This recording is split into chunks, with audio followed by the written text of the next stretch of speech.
Alors ce matin, on va préparer des alouettes sans tête.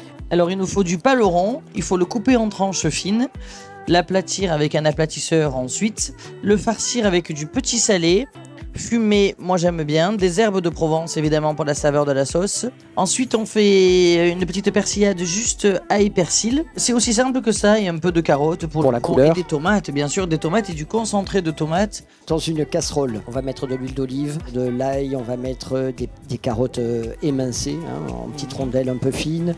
On va faire revenir tout ça. Oui, on rajoute des herbes parce que ça donne toujours du goût. Et après, on s'attaque à la tomate. Et ensuite, on va faire rissoler, simplement rissoler. Donc des carottes, ça c'est pourquoi? C'est pour le croquant, la couleur. Le rôle des carottes, c'est pour adoucir la tomate. D'accord. Enlever le côté grêlé, acide de la tomate. Allez, on va mettre les alouettes. Ils ont commencé à colorer, on va les laisser colorer. Les Alors là, alouettes on se va font toutes seules. déglacer Ah là là. avec le vin blanc. Donc le principe de déglacer, c'est d'avoir une température assez élevée dans la casserole pour que le vin blanc décroche les sucs où le goût est concentré. Tout le goût. Alors moi, au restaurant, je les sers avec des pâtes dans le jus de la cuisson. Monsieur Payan, si je peux me permettre, vous avez la réputation d'être un fin gastronome et qui plus est de savoir cuisiner. Petit, j'ai toujours mangé les alouettes sans tête.